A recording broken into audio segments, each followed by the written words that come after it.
There we go. All right, we are live and welcome to Win the Day. I'm not John Moran. John is off. He's been traveling and he'll be back tomorrow, but I am glad that you are here. It's all about winning the day. It's all about doing those little things that make the difference to succeed in this game of real estate. We talk about this a good bit, and one of the Bibles, if you will, of real estate is the Millionaire Real Estate Agent by Gary Keller, Jenks, Jay Papazan.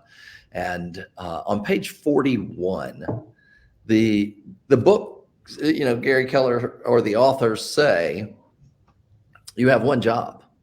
And until you have enough leads to meet or exceed your goal, it's only one thing, which is lead generation.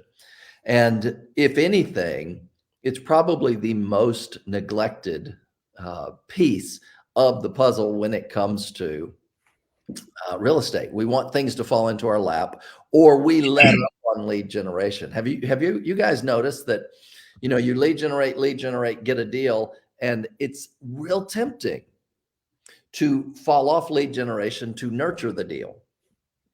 And that's a big mistake that a lot of agents will make. And so it's almost like you cut the gas on the engine and you coast into the closing only to have to crank up the engine again and get things going again. And it creates this, humps and slumps within your real estate. Wouldn't you say that that's one of the biggest issues that agents face?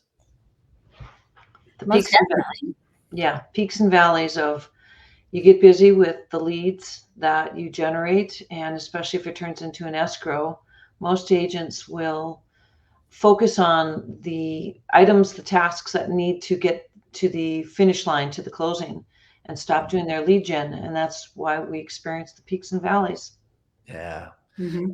And we're going to talk today about one piece in particular, and it is cold calling. It's something that freaks out a lot of people, and yet it's an effective thing. And we're going to actually talk about how to turn cold calls warm. Now, you're not necessarily going to get them hot. You'll find hot leads in cold calling. But first, I want to start off. Why do you think so many agents are terrified of cold calling? When I first started, I would say I was afraid I was going to bother people. I was going to annoy them and come across too salesy. That was one of my main reasons for not wanting to do it. Okay. And it mattered to you about not bothering people because? I think it was that fear of rejection, not wanting to feel icky and that I wasn't being pleasant to them and helpful to them. Mm-hmm. And if you're watching on the stream, do comment in the space below. Comment on Facebook. What's holding you up? If you have a stutter step or a pause in cold calling, what is it that gets in between your ears? Because it's not the finger, pushing the digits isn't hard. What is it between the ears that you find making it a little bit more difficult? Julie, what do you think? Well, I think a lot of agents are afraid because they don't know what to say. Mm-hmm. And that's why, we keep focusing on memorizing one or two things, to get to just start the conversation. Because then if you can just get the conversation started and deliver some value, mm-hmm. people will, you've got to get them to be engaged. And I think a lot of people don't like to make the phone call because they don't know what to say to get someone on the other end of the line engaged. Mm-hmm. Yeah. Well, and here's the thing is when we make cold calls, and Destiny, I know you make a lot of cold calls that are what we would call farming or circle dialing calls. There are some people that just do not, they have a warm list or they've got a database list and they keep calling through. Over time, that's the goal, is to have built a list and continued to call that list that I've heard John say before. First time you call, in the background, you hear, who is that? Some realtor. And then the second time you call back, because you've got to call back over time, who is that? It's that realtor. And then the third or fourth time when you call, you hear in the background, who is it? It's Destiny, the realtor. And then finally it's Destiny. And so you've got to make those calls enough that you move from some realtor to they know you by name and they're expecting your phone calls, right? Mm-hmm. A lot of agents don't go through that of nurturing and developing, and they never stay warm. And I want to talk to you right now about ways that you can start from the beginning, warming up these cold calls so it's not just something out of the blue. And the first step is when you're calling a particular area, because you're not calling through a phone book where they're random all over the place. You're usually calling in a geographic farm. You've got, whether it's Mojo Dialer, Vulcan Dialer, something of that nature, you're able to pull up neighborhoods, search in. One of the things that you can do is go into that area that you're going to be calling and preview a property. Go ahead and get into the property, look around the property that's right down the road or in the area, the subdivision, if you will, and have that conversation, check out the property. Now, within that, here are some things, and I'm just going to read what John wrote. He said, previewing a property listed for sale in a neighborhood that you want to dominate can warm up this. And so what it sounds like is, hey, this is Mark with Keller Williams Realty. How are you? Great. Did you see the house at, and give the address, listed for sale for blank? I was just in it. And it's something, and bring out something unique about it. Bring out something that makes it stand out. And just curious, who do you know who's looking to move into the neighborhood? So you're bringing it into something that matters to them, something where there is a connection. And I think that's, if we think about making connections with people, the first thing that we want to do is build on a common interest. So if I bring up a property down the street from them that they're connected to and I'm connected to with my experience, what have we just done? We've bridged a gap by creating a common interest. And I was just in it. And here's what I know, 17.5% of buyers are referred to a home by a neighbor in that neighborhood. Just curious, do you know anybody who's looking to buy in the neighborhood? This would be in the neighborhood. This might be a good time to pick your neighbor. And I, from that, you can make a strong connection and get a conversation going. Have you been in it? Has anybody called you about that property? That's another great question within that. What do you guys think about that? You're going to call in an area, go ahead and look at that property in that area so that you can talk about it from experience, not just pictures. I'm going to let Destiny handle it because I know she does a lot of cold calling and circle calling. And to be quite honest, my cold calling is face-to-face at open houses. Most of my calling is to people I have some kind of, I've been doing it for a long time. I know a lot of people. So yeah. Destiny, you're the one that's fresh on this and you've been doing it, so you know what it is.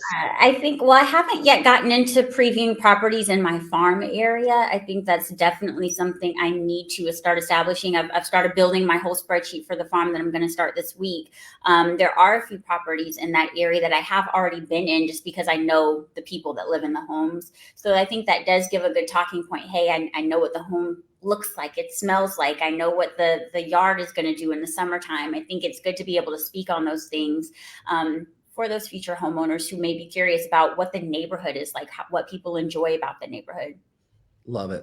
Yeah, so, and I would say, go ahead, Julie. So I would add to that, in if you are farming a neighborhood or circle dialing a neighborhood, you definitely want to know all the properties. So just on a weekly basis, depending on how many new properties, are become active, come on the market, it's generally not that hard to keep up. And, that's one of the things that I do is I try to get into all the properties. It doesn't take that long to get into them to, either go on tours, broker tours, or set up appointments on the properties that are new to the market but aren't on a tour. Because if you are doing open houses or circle dialing in any neighborhood, you really do need to know what everything looks like so that you can speak to it. And you're going to have a lot more confidence every time you speak to somebody. Yeah. So, that's just the point, is when you communicate from experience, you're communicating or a sense of knowing, it gives you confidence. Absolutely. You have something to talk about it. It's not arbitrary. It's not something removed. Mm-hmm. Hey, I was just in this home. Destiny, you were about to say I something. was going to say, I'd like to take it a step further, even when I'm showing homes to a buyer that I'm working with, going and previewing that property ahead of time. It does give you that sense of confidence. And because you already know your buyer's needs, you can tell them ahead of time, hey, I've walked through this home. I don't think this is going to match the criteria that you told me you wanted. Do we need to still go see the property? I think that shows them that you're also willing to go above and beyond for them as well. Love it. Love it. So here's the thing, folks. Starting off, if you're making phone calls, and I'd love for you to post and comment, how do you warm up the cold calls? What are you doing? Or have you just been calling up and, I know this is a script that we use that works really well. Hey, I know I'm calling you out of the blue and you weren't expecting my phone call. We are looking for additional properties because we've got a lot of buyers. If the price were right and the numbers made sense, would you consider selling at this time or in the near future? And that is a simple conversation looking for the needle in the haystack. And if you call enough people, you will find the persons that will say, funny that you should call. We've actually been thinking about that. And that's what's called a blue ocean strategy. They haven't raised their hand yet, and agents aren't fighting over that lead. There's no blood in the water. You're just calling enough people random or in an area. Mm-hmm. And typically it works well if you call around homes that are for sale in a farm area, because when properties go on the market, neighbors start moving as well. People are sheeple. And when they see people moving, they go, we've been thinking about selling. Looks like somebody else is doing that. Maybe we ought to consider doing that. Mm-hmm. But I think what's important is do some research. Not only go and preview a property, look at a property that just sold. Look at a property you just sold. Go check. Maybe you've already been in that property because you're always previewing. And now you see that it sold, what it sold for, price per square foot, how many days on the market. And you could say, hey, a property just closed right down the street from you. I think it's going to have an impact on your home value. Has anybody called you about that to update you on that? No, they haven't. Well, this is what it sold for. It sold in this many days at this much price per square foot. We're seeing a trend here in your subdivision of this. Tell the trend lines. Just curious, do you know anybody else who may be considering selling at this time? Or just curious, when it's time for you to sell, have you thought about where you're going to move? Okay. When do you think that would be? And walk down that process. Destiny, what are you thinking? I'm just thinking about, we're talking about warming up the lead. It's having the mindset almost that you're building a dating relationship with these people. It's not just going for the engagement or going for the marriage. You've got to date them and woo them a little bit, build that trust with these people. So it's not automatically going for the sale. You've got to get their trust first. They need to know that you can do the job. So building that relationship with them first is a process. And going through that call list a couple times a year, and getting that name recognition, I think is so important. I think that the mistake that I see with a lot of agents is they'll call through an area and then not call back again mm-hmm. in a purposeful point. And the greatest amount of energy, cost, emotional energy is the first time. Mm-hmm. But once the ice is broken, then you can go deeper. And I think that that's a lost opportunity is instead of 100 first dates, find the area, find ways. Hey, just calling you back. Another property came in. I was just in it, previewing it. I think it's going to sell quickly. I wanted to follow back up with you. Do you know anybody else at this time? Because I know timing's everything.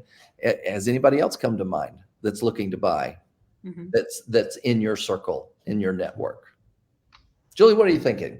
Well, I mean, one thing that I would add to it is if you just on a weekly basis, whether it's on a Monday or a Tuesday, you calendar when exactly you plan to preview. And you don't necessarily have to set your sights so high that you get to every single property, but you might say, I'm going to do this for 2 hours or 3 hours on a Monday.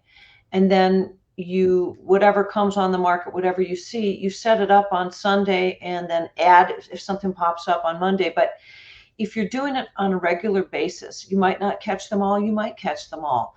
But what happens is there's a compounding effect. Yeah. You get to know the neighborhood, you get to know the properties, and then over time, you've been through a lot of properties, different types of properties, whether it's condos, houses, Gemini, duplex, whatever it might be. And you have a knowledge of, in this particular section, the properties sell for more or they sell for less because they're on the beach or they're back into the dump, whatever the thing is. Yeah. So they might look the same in terms of, on the computer for somebody who's looking at it from North Dakota. It's a 3-bedroom, 2-bath that's 1237 square feet, but there's a vast difference in what they will, how someone will enjoy the property and how they, what their value is worth. And you get to know that, you have that knowledge and have that compounding effect by just doing it for a couple of hours a week. Well, I knew you were going to bring up the compound effect, because the fact is if you do that, the simple discipline repeated over time compounds into massive results. And when over the course of, whether it's 3 months, 6 months, a year, 5 years, and you've been in and previewed most of those homes, you have a sense of knowing, and not just a sense of knowing, and you have the confidence, and you can say, I remember being in the home next door when it went on the market, and this is what I noticed, and compared to, and jot down notes, y'all. The weakest memory or the weakest ink is stronger than the best memory. Keep you a spreadsheet, create a Google sheet of every property that you preview, put in the address, the date, the things that you notice, just jot down a few notes so that over time, you now have a running log, and you go, that listing appointment that I'm going on, that's next door to this property that I previewed last year. Mm-hmm. Let me go pull up my notes. Let me check that out. The value of that. And I want you to think about this. The value of doing that little discipline over time could be worth thousands, tens of thousands of dollars. Because when you're sitting in that listing appointment, you say, I was in the home next door that when it went on the market, and this is what I noticed. And here's some similarities. Here are some differences. And they go, gosh, this market. Done. You're listing it. That could be a $10,000, $15,000, $20,000 conversation because you went and took 15 minutes to do a quick preview and took some notes on it. The confidence that comes from knowing is huge. What do you think on that, Julie? Well, there's definitely value, and and it's true value. It's not you trying to show value and pretend like you have value. When somebody is listing their property, they want somebody who actually understands their neighborhood, the uniquenesses, the differences, the things that make their property better. And as a realtor who is previewing properties a couple of hours a week, every week, month after month, year after year, you bring knowledge, and you will have confidence, and your confidence will show, and you will get more listings in that area more and more. It snowballs because people know that and they see that you're in the neighborhood, and they hear from you on a regular basis, and they see your signs. So it's a natural benefit to just previewing for a couple hours a week and then following up with people. So folks, first thing, study it or preview it. You need to be studying it. When you see those properties, go and say, all right, and call up the realtor. Hey, I want to preview your property. Your homeowner doesn't need to worry. I'm not bringing in a buyer, but I may have a buyer in time. I'd like to do a quick walkthrough so I familiarize myself with your listing. Would love to bring you a buyer. They're going to want that, right? And go in there, preview it, take the notes, and spend that time. Look at the just listed. Go look at them. Look at the just sold. Look at the numbers. Look at the pending. How quickly did they go pending related to the sales price? Check out all of that. And as you know more and more about that gives you conversation starters. So to use John's words, in some, what we're going to do is we're going to turn cold calls warm by, first of all, going into an area, previewing a property, doing the research in that area, communicate something of value. You can find that point of value, something that that you can speak from experience, not just flipping through pictures or pulling up stats, and ask the question. When you sell, where are you going to move? Have you thought about where you're going to move when you're going to sell? When do you think that will be? What can I do for you now? Find points of value that you can add into their life right now. And I'm telling you, this isn't an overnight fix, but it is the discipline that if you get into that and you do it repeatedly every single week, and you're bringing more knowledge, more experience to your communications, your cold calls, you're going to see that conversion rate jump up. Mhm. Destiny, what you got? I would just say, and be consistent with it. We always talk about consistency. Be consistent with your calling. Don't just call them once, like you said. Go back and call them a few times a year, those same call lists, so that they recognize who you are. Stay top of mind, not just with your circle dialing, but even in your database and your sphere of influence. Be consistent with them. There you go. Julie, anything you got to wrap it up? Just basically, the results will come, and doing the previewing and gaining the knowledge builds the confidence, which helps with the compounding effect of your knowledge and also the confidence buyers and sellers will have in you. Excellent. Hey, we want you to win the day. Go do some previewing, go do some research, reach out and have conversations. It can be a cold call. It could be a cold knock. It could be anything that you can do to get out there into conversation, because this is a contact sport. Have the conversations with homeowners. Have the conversations with those people in the market from experience. You're in control of your experience. You're in control of what you do. I heard it once said that if you can read and you don't read, you're illiterate by choice. Well, if you can preview and you don't preview, you're ignorant by choice. Okay. So put in the effort, put in the work, and speak out of that experience, because more experienced agents make more money because they're applying that knowledge with confidence. Hey, let's go win the day. Like anytime, like, share, tell 10,000 friends about Win the Day. We're here every day to help you win. John will be back tomorrow, and he'll be bringing the heat. So we all want to be here for that. I will be. So will you. Have a great day. Bye. Bye-bye.